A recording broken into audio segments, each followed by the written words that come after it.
Xiong'an New Area, a half-decade-old deserted special economic zone in China, is located about 60 miles, 100 kilometers, southwest of Beijing in Hebei province. Designed to be bigger than New York City, the city represents Chinese leader Xi Jinping's most ambitious plan to relocate people and non-essential functions from the capital while operating as a high-tech hub for nearby regions. According to Liberty Times, the Chinese regime announced in 2017 that it would invest more than $4 trillion, 30 trillion yuan, in this project to compete against the three predecessors, Shenzhen, Guangdong, and Shanghai. However, the construction had to stop and the whole city was abandoned following the U.S.-China trade war, the COVID-19 pandemic, and the property crisis over the last 5 years. While the outside world almost forgot entirely about this mega project, Lian Yimin, deputy secretary of the Hebei Provincial Party Committee, made a new announcement on October 18th. In the first press briefing of the 20th National Congress, Lian said that Beijing will resume construction on Xiong'an New Area and has spent only $63.2 billion, 460 billion yuan, since its establishment in 2017. Now that Xi has successfully secured his third term, this move marks his desire to complete a millennium dream. Lian claimed in a speech that Xiong'an high-speed railway station and Jingxiang Expressway has been completed and open to traffic. Chinese media outlet Kangzhuangguo reported that Xiong'an Railway Station has a total 13 platforms and 23 lines with a total construction area of about 5.1 million square feet, 475,200 square meters, the equivalent of 6 Beijing railway stations. But according to data from 12306 China Railway website, for the whole day of October 24th, there was only one train going from Beijing to Xiong'an. Additionally, VOA's statistics shows that the official website of China's Xiong'an New District on Weibo has published tens of thousands of posts in total, including reprinting CCTV reports to exaggerate the mega project. Most posts have only a few likes and comments, indicating the project does not have much attention as what the communist regime promotes. The Diplomat, citing the book titled The Death and Life of the Great American Cities by Jane Jacobs, pointed out several flaws in Xi's dream megacity. The report explained that a large metropolis's economic vitality must satisfy all four conditions. Districts and sub-district units must serve multiple functions, blocks must be short and corners frequent, proximate buildings must vary in age and condition, and the population must be sufficiently dense. But the Xiong'an megaproject could only meet two conditions: multifunctionality and populated communities. In addition, Jane Jacobs developed this approach for American cities in the 1960s, in a context that included a free market and sturdy private rights. But China's current economy lacks both and tends to gear towards state-owned enterprises after 40 years of market-oriented reforms. Liberty Times, citing VOA, reported that most Chinese citizens do not have a good impression of Xiong'an New Area. One netizen mocked that Beijing would complete its millennial plan in 1,000 years. A local in Xiong'an made many negative comments, criticizing the communist regime's management policies. The resident said everything in China must be done under Chinese leaders' orders and that many foreign investors have lost so much on Chinese developers' offshore debts that they do not have enough clothes to wear. A few days before Xi Jinping secured a third term as leader of China's ruling Communist Party, Chinese Foreign Ministry spokesperson Zhao Lijian had posted a tweet that caused a public outcry. In his tweet on October 18th, Zhao cited the 2022 Edelman Trust Barometer earlier this year. With the caption, "True/fake representation of the people, #China, #US, Zhou posted a picture comparing the trust of China and the American people in their government. The image shows that 91% of Chinese trust the government, ranking first among 28 countries. The United States ranks 27th with 39%. The post since then has gained much ridicule online. All those who oppose the government went to prison. Well, fake data. I am Chinese, but no one ever asked me to do I trust government. That's very impressive figures. Congrats, but I'll still pick America." Last month, remarks from a new spokesperson to the Foreign Ministry, Mao Ning, also attracted the public's attention. She stated at a news conference the Ministry of Foreign Affairs held that a Harvard University survey conducted in the U.S. for more than 10 years revealed that the satisfaction of the Chinese people with the party and the government has surpassed 90% for 10 consecutive years. Xinhua news agency quickly closed the comment section after posting the news on Weibo. Moreover, a recent study conducted by Freedom House, a non-profit organization based in the U.S., shows that China's internet freedom remains at the bottom for the 8th consecutive year. The study described the internet user conditions in China as the world's worst environment for internet freedom. In May, the French-based non-governmental organization Reporters Without Borders, RSF, released its 20th World Press Freedom Index. China ranked 175th among 180 countries, and North Korea ranked the lowest at 180. China's billionaires saw their assets evaporate on October 24th as the stock market reacted to the Chinese Communist Party's leadership reshuffle. According to Bloomberg Billionaires Index, Huang Zheng, founder of the Chinese e-commerce company Pinduoduo, is the biggest loser, dropping about $5.1 billion. Pinduoduo's stock price fell by 24.6% on the U.S. stock exchange that day, leaving his fortune shrinking sharply. This was followed by Tencent Holdings founder Ma Huateng, with a net loss of about $2.5 billion, as shares of his companies tumbled.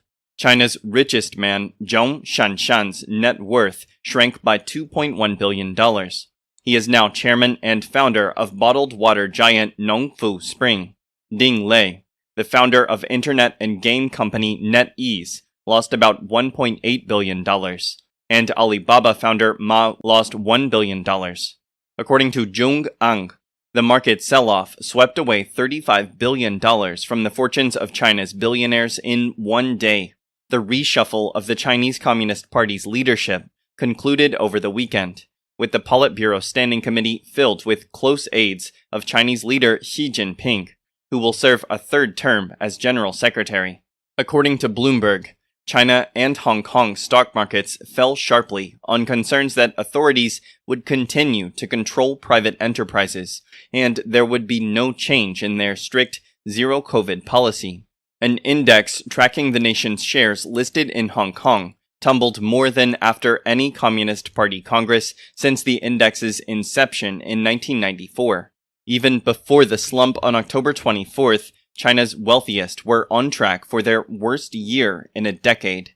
As of October 21st, there were 76 Chinese billionaires, with total assets of $783 billion in Bloomberg's Wealth Index, compared with 79 billionaires with a $1.1 trillion net worth at the end of last year. In an interview on CNBC, a billionaire investor warned that China is headed for a Mao-type economy. He said that investors should be cautious about Chinese stocks. According to the Financial Times, wealthy Chinese are now prepared to move out of their country as they share a pessimistic outlook of China under Xi Jinping and the Chinese Communist Party ruling. The Congress concluded on Sunday, October 23rd, with Xi strengthening his power within the party with another 5-year term, an unprecedented political move since Mao Zedong. Chinese stocks did not welcome the news as Chinese stocks listed in mainland Hong Kong and New York all tumbled. Now the Chinese rich reacted by triggering their exit plans. A Europe-based lawyer working with wealthy Chinese clients, David Lesperance, said Xi's third term is a tipping point for China's business elite. Lesperance told the Financial Times, "Now that the chairman is firmly in place, I have already received 3 proceed instructions from various ultra-high net worth Chinese business families to execute their fire escape plans." Experts say Xi Jinping's common prosperity drive is the key factor for wealthy Chinese shifting their wealth out of the country. Common prosperity is an approach that aims to curb excessive income to reduce wealth inequality in China. Singapore is seen as a safe place for wealthy Chinese.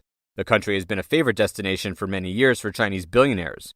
In recent years, the island has become a top place amid unpredictable factors in China. Especially during the pandemic, the trend is more evident. Kia Mung Lo, a senior partner at Singapore-based Denton's Rodick law firm, said that Chinese clients inquired about setting up family offices in Singapore long before the Congress took place. Affluent Chinese frequently set up family offices when transferring money to Singapore. They are privately held enterprises that manage a rich family's investment and wealth. The Financial Times cited data from Citi Private Bank showing that family offices in Singapore surged 5 times between 2017 and 2019 and almost doubled from 2020 to 2021. Henley & Partners is a London-based investment immigration consulting company. Singapore's Lianhu Zhaobao cited a Henley report in August revealing that about 4,200 high-net-worth individuals in China migrated abroad in the first half of 2022. The consulting firm pointed out that among the 10,000 millionaires seeking migration, each is expected to bring with them about $4.8 million on average. As a result, as much as $48 billion in wealth is estimated to flow out of China.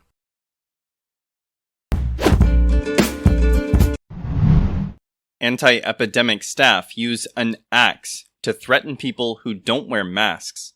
The COVID pandemic is still considered a dangerous disease in China, and measures to control citizens are still being strictly applied.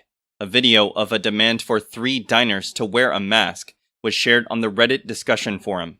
Footage shows a man wearing a coat with a Chinese Communist Party emblem criticizing the three men at dinner for not wearing masks and threatening to call the police to have them arrested. Another man in uniform took an axe and violently began smashing several tables in the restaurant. The person who uploaded the video said that the incident occurred at a Henan restaurant. The video has shocked many people online who left comments. One user said, "The Cultural Revolution is coming." Another said, "Henan is worthy of the birthplace of bandits." China is building the deepest underground laboratory in the world. The world's deepest underground laboratory, which is specially designed to study dark matter, exists 2,400 meters, or 2,600 yards, below a mountain in southwest China's Sichuan province. According to Xinhua, the construction of this laboratory has begun to enter Phase 2. It is named Jinping.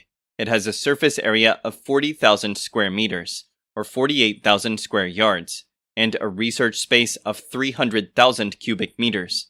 Due to its location inside a mountain, the laboratory uses complex tunnels to maximize the usable area.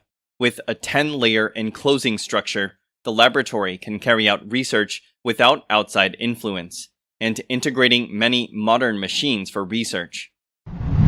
The drought rages in Liuzhou, Guangxi. China is still facing unusual weather this year.